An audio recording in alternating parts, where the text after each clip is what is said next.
Okay, lovely souls. I know I have been a little bit MIA. May has also been Mental Health Month. I think there was a specific week that was more dedicated to it. I did miss the week on social media, but that doesn't mean it hasn't been on my mind quite heavily, and that it's not something that I think of, to be honest, every day. As those of you that follow my blogs, videos that I've seen, posts that I make, you'll be well aware that I've struggled with my mental health. I have struggled with depression and anxiety, and I've been very open about that because I think if what I have been through can help someone else or help you feel less alone or know that it does get better, and that it's not a weakness, then my journey's done something positive. So yeah, I wanted to just, I suppose, talk a little bit about mental health, about my mental health, and hopefully just get that conversation going, keep that conversation going. You're not alone. So many of you will know that my mental health really suffered last year. It really dived at the end of April, beginning of May last year, and was at a point where I had to accept that I couldn't fix it or handle it on my own, which for me was a really difficult thing to do, which is ironic, if that's the correct word, because I would never in a million years judge anyone else for seeking help, needing medication, any of that. In fact, I would champion it. I'd be like, do you know what? Well done. If you feel you need that counselling and you want to push forward, because I think everyone, no matter if you've got mental health issues or not, I think counselling is a fantastic tool, and I think it should be utilised a lot more than it is. I think it's no different to maintaining a car or, you know, anything like that. It's a system that is continuously running. Life is constantly changing and fluid and different, and experiences that we're not always used to. So if you've got a professional that you can talk to and work things through in a healthy way, I think that is the absolute best thing, for sure, hands down. I was always in this mindset for such a long time about, I'm a fixer. It's just part of my nature. I like to help people in any way that I can. And for a long time that was often in detriment to myself. I would be so busy trying to help everyone else that I would disregard my own feeling, thought, well-being to help someone else.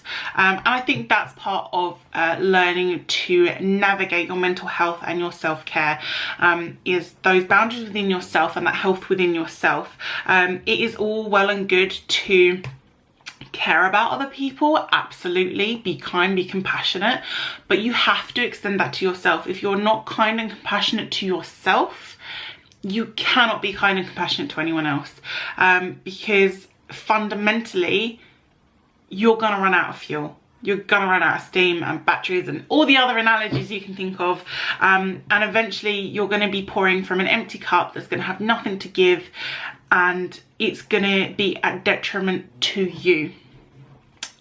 So always just be aware that it's okay if you need to say no to something. It's okay if you need to take a step back.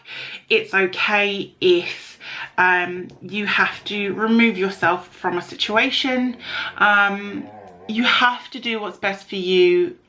You can't go around living it for everyone else. That is something I very much struggled to deal with. And part of being a fixer is that I was so fixed on helping everyone else that I felt that I should be able to fix myself. I should be able to handle what I was going through, even though I fully didn't understand what that meant or what I was going through. I have this thing where it's, yeah, it was like, I can hear the dog, sorry, where I felt that, yeah, I had to be responsible for myself, and so that must mean I have to fix myself.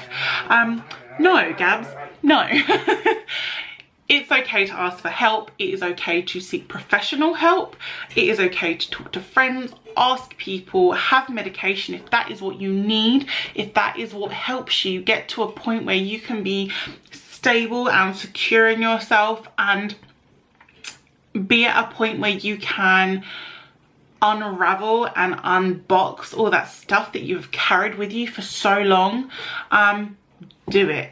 I am on medication. It is the best decision that I ever made.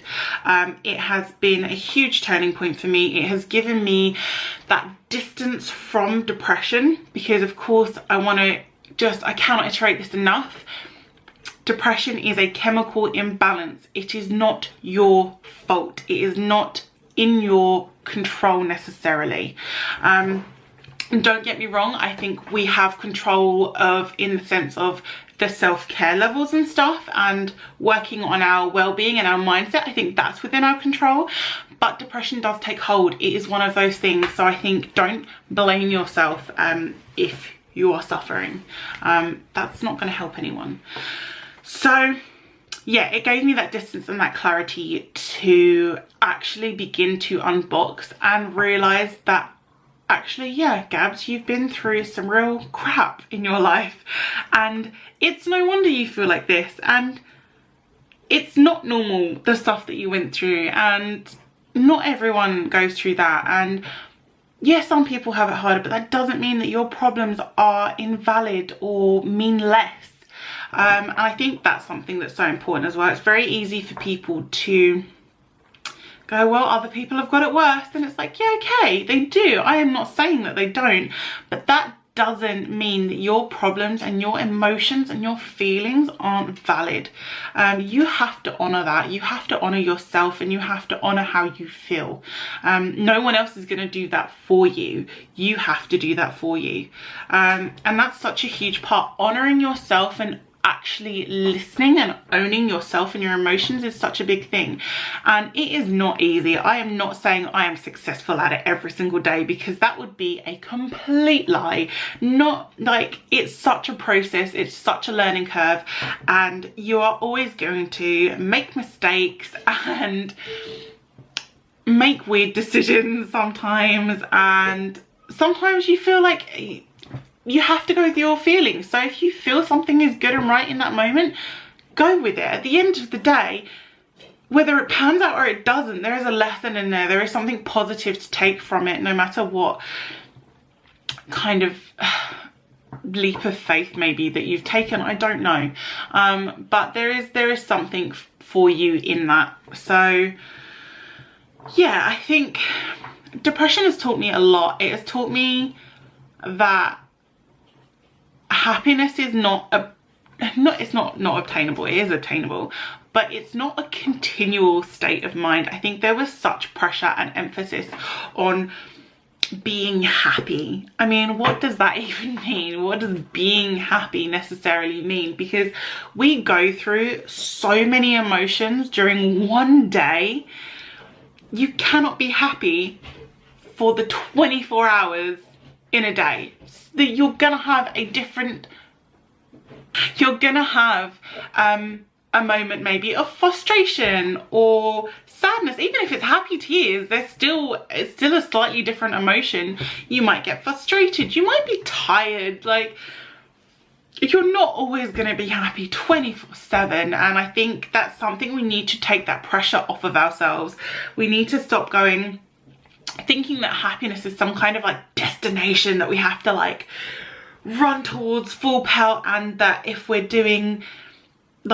not happy 24/7 then we're failing at life. And it's like, no, that's so not true. I think feeling and being and going through all these different feelings, thoughts, emotions, journeys, like friendships, whatever it is, I think that is all part of life. That is part of growth. That is part of figuring out who you are. And I think you're always going to get to a step in your life where you have to level up, you have to work through other stuff, that, you know, new issues that have come up.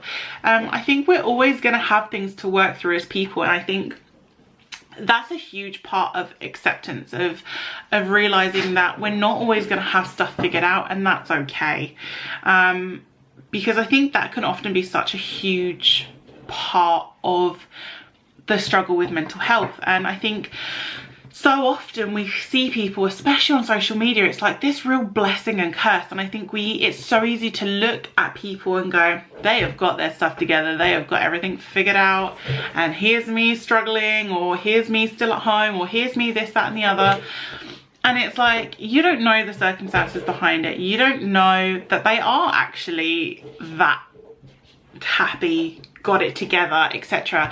I know people that I love dearly and I look at and think they've got their shit together, but when I talk to them, I know they don't. I know they struggle sometimes. I know they get anxiety. I know that there is so much more behind the scenes, and I think that is something that we have to remember. We really have to remember and talk to people, you know. And I think part of my journey as well is to be as honest as I can about my journey and my emotions, and that things aren't easy, and I am still processing things, and I do still muck up, and I am still trying to honor myself and stop hiding and emerge. That was in a video I just did, and things like that. So I think no matter how much you think someone has their life together, just think about it. Think about how people might view your life. Maybe your photos are beautiful and because you're happy in that moment, of course, like I'm not saying don't post stuff, but they might not know that maybe you're ill, or maybe you're struggling with a relationship, or maybe actually, although your life now is okay, that you don't have a good relationship with your parents, or there is all this behind the scenes stuff that people don't always know or aren't always aware of. And yeah, so I think it's all this stuff to take into account that often I think adds to our struggles with mental health. I feel like I have rambled a little bit, but I do feel like I've hopefully got quite a bit across. And mainly I just obviously want to let you know that you are not alone. Please, please, please feel free to comment and talk to me and share your experiences. Maybe share things that you've overcome or tools that have helped you. Maybe other people online that have helped you, or forums, or anything, whatever it is. Please, please get involved in a discussion below. I am here, and yeah, just lots of love, and take care, and I will speak to you all soon. And I hope that this video has been of some benefit in some way. I also am going to apologise for like the mountain of dog toys behind me, but yes, lots of love. I will speak to you all soon. Mondays are the weekly energy forecast, and Fridays are videos like this, or you know, lifestyle, what I'm up to, that kind of thing. So yeah, lots of love. Gabriella, because I didn't announce myself at the beginning, if you don't know, please click like and subscribe if you enjoyed this video or you found it helpful. And yes, I'll speak to you soon. Bye.